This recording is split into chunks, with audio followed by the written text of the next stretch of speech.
प्रजामहे सुगन्धिं पुष्टिवर्धनम्।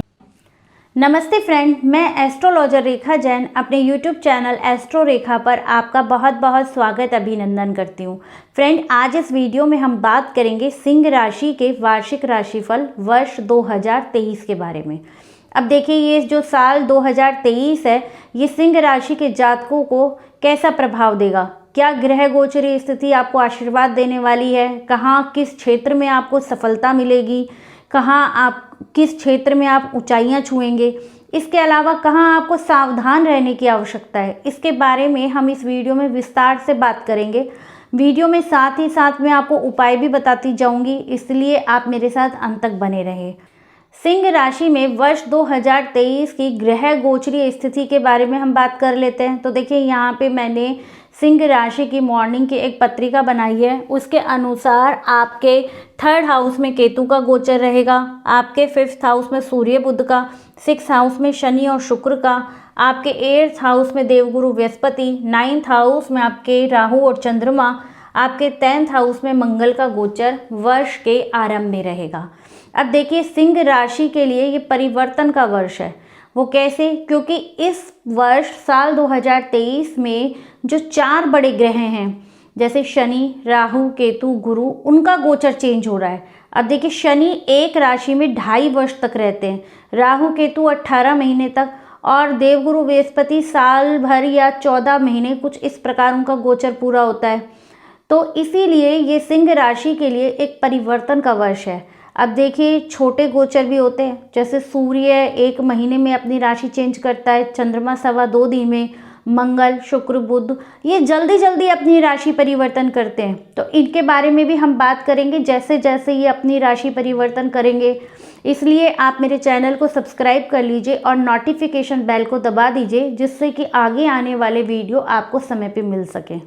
सबसे पहले तो मैं सिंह राशि के जातकों को शुभकामनाएं देना चाहती हूँ, क्योंकि आप जो ये वर्ष 2023 है, इसमें शनि की किसी भी प्रकार की ढैया से या 7.5 से या पंचम शनि से पूर्ण रूप से मुक्त हैं। अब देखिए, इस वर्ष के आरंभ में 17 जनवरी 2023 को ही शनि अपनी राशि परिवर्तन कर लेंगे। आपके पहले 6th हाउस में शनि थे 17 जनवरी तक, अब ये आपके 7th हाउस में आ जाएंगे। हालांकि आपके लिए शनि पिछले 2.5 वर्षों से 6th हाउस में अच्छा ही फल दे रहे थे, क्योंकि शनि 6th हाउस में कारक होते हैं। अब ये 7th हाउस में भी आकर आपके लिए अच्छा ही फल देंगे। अब देखिए, ये तो आपके लिए शुभता की बात हुई। अब ये यहाँ पर 7th हाउस में अपनी ही राशि के हैं, तो ये शश पंच महापुरुष योग का निर्माण करेंगे। सिंह राशि के जातकों के लिए ये शनि उनको बेहद शुभता भरे परिणाम देंगे यहाँ पर आकर। अब देखिए, अब आपको कितना शुभता भरा परिणाम आपको मिलेगा, इसका निर्भरता आपकी लगन पत्रिका में करती है। अब देखिए, यदि लगन पत्रिका में शनि की स्थिति बहुत अच्छी है, तो फिर यहाँ पे आपको उसके फल भी बहुत अच्छे मिलेंगे, बहुत अधिक, कई गुना अधिक मिलेंगे। और अगर कहीं आपकी जन्म पत्रिका में शनि की स्थिति कुछ डाउन है, तो फिर फलों में कुछ कमी हो जाएगी। अब देखिए, बहुत से लोगों को ये रहता है कि आपने तो बताया था शनि बहुत अच्छा है, लेकिन हमको इस मात्रा में अच्छे फल नहीं मिल रहे। तो देखिए, जिसकी पत्रिका में शनि की स्थिति जैसी है, उसी हिसाब से उसको फल मिलेंगे। अगर आपकी लगन पत्रिका में जन्म के समय की जो लगन पत्रिका है, उसमें शनि की स्थिति बहुत अच्छी है, फिर तो फलों में कई गुना अधिकता शुभता मिलेगी। और यदि स्थिति शनि की कुछ खराब भी है, तो अशुभ फल नहीं मिलेंगे, मिलेंगे शुभ, लेकिन मात्रा उसकी कहीं ना कहीं कुछ कम होगी। अब देखिए, हम 7th हाउस से क्या देखते हैं? 7th हाउस से हम वैवाहिक जीवन के देखते हैं। तो यहाँ पे यदि कोई शनि, क्योंकि पिछले 2.5 वर्षों में आपका वैवाहिक जीवन कहीं ना कहीं प्रभावित हुआ होगा, क्योंकि शनि आपके 6th लॉर्ड भी हैं और आपके 7th लॉर्ड भी हैं। अब ये जो 2.5 वर्ष जो बीते हैं, उसमें शनि आपके 7th लॉर्ड होके 6th हाउस में गए, तो आपके वैवाहिक जीवन में आपके पार्टनर की कुछ सेहत खराब होने की, या फिर कुछ आपके वैवाहिक जीवन में अनबन अवश्य रही होगी। लेकिन अब जैसे ही शनि का गोचर 17 जनवरी को चेंज होगा, तो ये शनि आपके वैवाहिक जीवन में बेहद शुभता लेके आएंगे। यदि कोई मन मुटाव कलेश आपके अपने जीवन साथी के साथ चल रहा था, तो उसमें अब आपको सकारात्मक परिणाम देखने को मिलेंगे। अब देखिए 7th हाउस से हम कारोबारी पार्टनर को भी देखते हैं, तो वहाँ भी नेचुरल सी बात है आपके संबंध सुधरेंगे, आपके मतलब जो आपकी बॉन्डिंग बनेगी।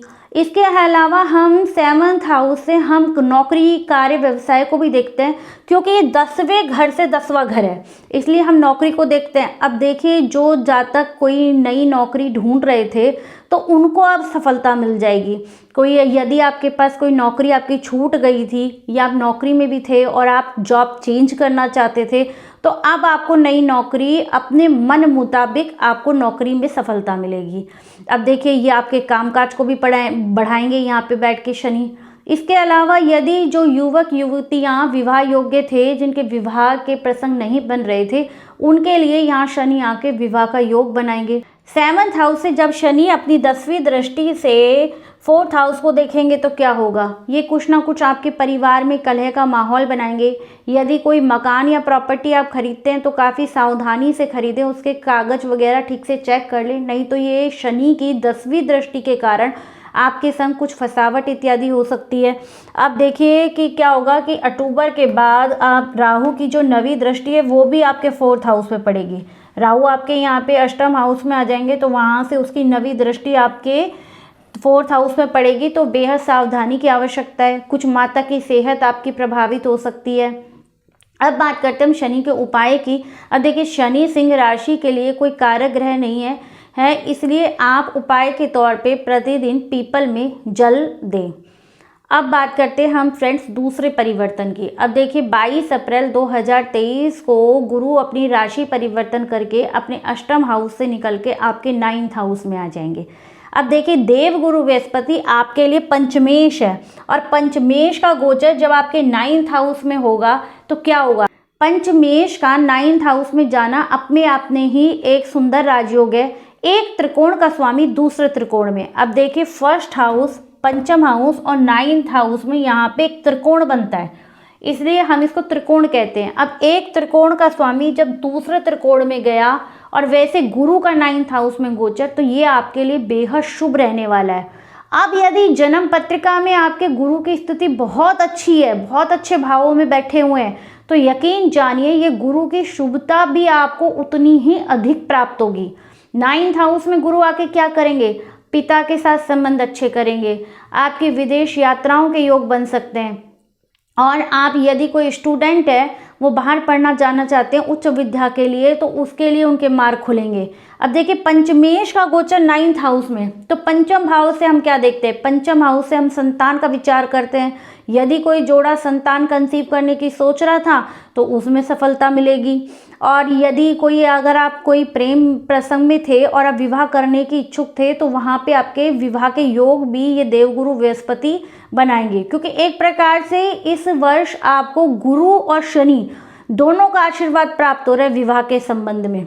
इसके अलावा हम पंचम हाउस पे विद्या का भी विचार करते हैं, इसलिए यदि कोई, आप इस समय विद्यार्थियों का मन पढ़ाई में लगेगा, और यदि कोई कंपटीशन एग्जाम इत्यादि देते हैं तो उसमें आशा से अधिक आपको सफलता मिलेगी।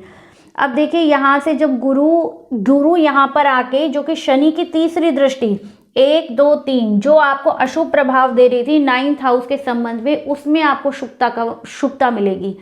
9th हाउस से जब गुरु अपनी 5वीं दृष्टि से लगन को देखेंगे, ये तो मैं आपको पहले ही बता चुकी हूँ कि आपको सेहत के संबंध में, लगन के संबंध में सकारात्मक परिणाम देंगे, क्योंकि 17 जनवरी से 22 अप्रैल के बीच में शनि की सीधी 7वीं दृष्टि आपके लगन पे पड़ रही थी।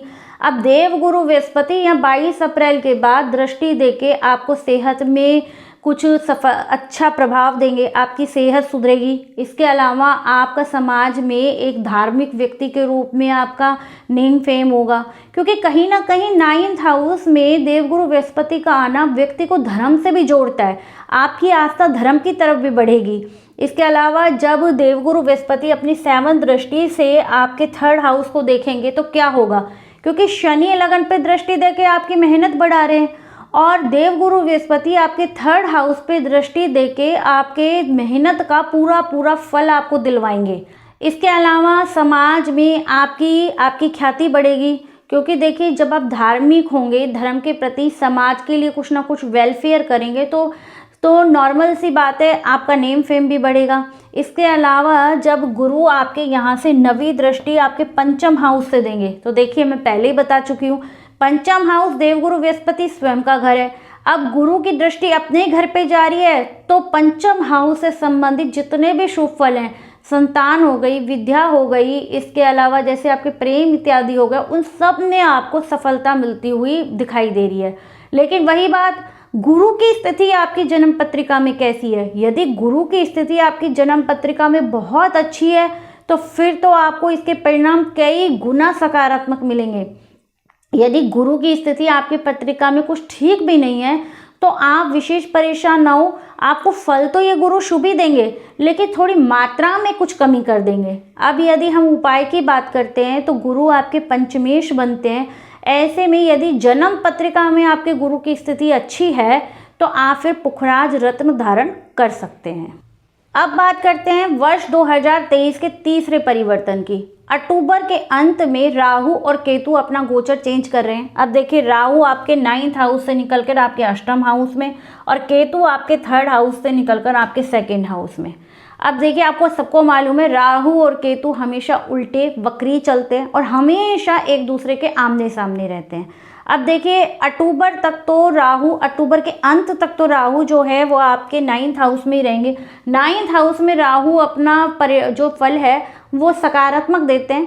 तो इसके अलावा जब अक्टूबर तक तो आपको अधिक परेशान होने की आवश्यकता नहीं है, लेकिन अक्टूबर के बाद आपको सावधानी रखनी पड़ेगी, क्योंकि राहु का गोचर आपके अष्टम हाउस में आ जाएगा। अब देखिए, राहु अष्टम हाउस में अच्छा परिणाम नहीं देते। यहाँ पे आकर वो कुछ ना कुछ आपके पैसे फंसने जैसी समस्याएं दे सकते हैं। यदि आपने अक्टूबर के बाद किसी को अपना पैसा उधार दिया, तो फिर वो पैसा आपका एक लंबे समय तक फंस सकता है, क्योंकि राहु का गोचर यहाँ पे 18 महीने रहते हैं। इसके अलावा आपको वाहन इत्यादि बहुत सावधानी से चलाना है, क्योंकि ये कहीं ना कहीं चोट चपेट या दुर्घटना का भी कारण बना सकते हैं। अष्टम भाव से यदि हम कोई फायदे की बात देखें, तो यदि आप कोई खोज का कार्य, कोई अनुसंधान का कार्य कर रहे हैं, तो उसमें आपको सफलता मिल सकती है। इसके अलावा यदि आप कोई गूढ़ विद्या, ज्योतिष या तंत्र कोई सीखना चाहते हैं, तो वहाँ पर आपको सफलता मिल सकती है। अदरवाइज अष्टम भाव में राहु के जो उपाय, डरिए नहीं, मैं आपको भी बताऊंगी, तो उसको करने से कहीं ना कहीं जो अष्टम भाव के जो राहु के प्रभाव में, उसमें आपको नेगेटिव रिजल्ट कम से कम मिलेंगे, परंतु आप अपनी तरफ से सावधानी अवश्य बरतिए। अब देखिए, 8वें भाव से राहु की जब 5वीं दृष्टि, अब देखिए यहाँ से 1 2 3 4 5 आपके 12th हाउस पे पड़ेगी, तो ये आपके खर्चे बढ़ा देंगे। कहीं ना कहीं जो अनवांटेड खर्चे हैं वो कहीं ना कहीं आपके शुरू हो जाएंगे। अब देखिए, राहु जब 7वीं दृष्टि से आपके 2nd हाउस को देखेंगे, तो धन में समस्या आएगी। नेचुरल सी बात है कि यदि आपने पैसा दिया तो वो फंस जाएगा। इसके अलावा आपके जो परिवार के जन हैं, जो संबंधी हैं, उनसे कहीं ना कहीं परिवार में कुटुंबजनों से कुछ मनमुटाव हो सकता है। ये राहु यहाँ पे दृष्टि देके आपके वाणी को उग्र कर देंगे, आपको कहीं ना कहीं गुस्सेल बना देंगे। अब देखिए, जब यहाँ से इसकी 9वीं दृष्टि आपके 4th हाउस पे पड़ेगी, तो घर का माहौल कहीं ना कहीं आपके कारण कुछ कलह का बन सकता है। नेचुरल सी बात है कि जब आपको की वाणी उग्र होगी और आपके अंदर गुस्सा बढ़ जाएगा, तो आप घर में आपका जो माहौल है वो कलह का नेचुरल सा बन ही जाएगा। अब देखिए, 4th हाउस की तरफ जो उपाय करने, जो कि मैं अभी आपको बताऊंगी, उनको करने बहुत आवश्यक है, क्योंकि कहीं ना कहीं शनि की 10वीं दृष्टि भी आपके 4th हाउस पे पड़ रही है और राहु की 9वीं दृष्टि भी आपके 4th हाउस में पड़ रही है। अब देखिए, यदि हम राहु के उपाय की बात करें, तो आपको राहु के जो बीज मंत्र है, ओम राम राहुवे नमः, ओम राम राहुवे नमः मंत्र की 2 माला प्रतिदिन जाप करनी है। अक्टूबर के बाद से आप स्टार्ट करिए। अक्टूबर के अंत तक राहु आपके 9th हाउस में रहेंगे। 31 अक्टूबर को ही राहु आपके 8th हाउस में आएंगे। अब देखिए, यदि हम 4th हाउस के उपाय बात करें, तो आपको हनुमान चालीसा प्रतिदिन पढ़ना है, क्योंकि आपके 4th जो हाउस के जो लॉर्ड है वो मंगल बनते हैं। 31 अक्टूबर को केतु भी अपनी राशि परिवर्तन करके आपके 3rd हाउस, 2nd हाउस में आ जाएंगे। अब देखिए, यहाँ भी केतु आपको अच्छा परिणाम नहीं देंगे 2nd हाउस में। वहीं चूँकि राहु की सीधी 7वीं दृष्टि भी है और आपके सेकंड हाउस में, तो कहीं ना कहीं वाणी को ख़राब करना, आपके गुस्से को बढ़ाना, परिवार में कुछ समस्या, कुटुंबजनों से कुछ मनमुटाव, भाइयों से कुछ बैर भाव हो सकता है। इसके अलावा आपको धन के मामले में कुछ समस्याएं देखने को मिल सकती हैं, परंतु ये सब कुछ अक्टूबर के बाद होगा। अक्टूबर तक तो राहु और केतु का आपका जो गोचर है वो आपके पक्ष में। अब देखिए, जब केतु यहाँ से 5वीं दृष्टि से आपके 6th हाउस को देखेंगे तो ये मित्र दृष्टि है। इसके अलावा जब केतु 7वीं दृष्टि से आपके अष्टम भाव पे देखेंगे तो यहाँ पे राहु पहले से विराजमान है, इससे आपको सावधान रहने की आवश्यकता है। अब देखिए, यहाँ से जब 9वीं दृष्टि से आपके 10th हाउस को देखेंगे तो ये इनकी मित्र दृष्टि है, तो यहाँ पे वो अधिक नुकसान नहीं करेंगे। अब हम केतु के उपाय की बात करें तो आपको अक्टूबर के बाद जब केतु का गोचर प्रारंभ हो, जब एक काला भूरे रंग का कंबल आप मंदिर में दान कर दें। फ्रेंड, आज इस वीडियो में मैंने सिंह राशि के जातकों को कहाँ ग्रह गोचरीय स्थिति आपको शुभता देने वाली है, इसके अलावा कहाँ आपको सावधानी रखनी है और साथ साथ उपाय भी मैंने आपको बताएं। तो आज के वीडियो में इतना ही। नमस्कार।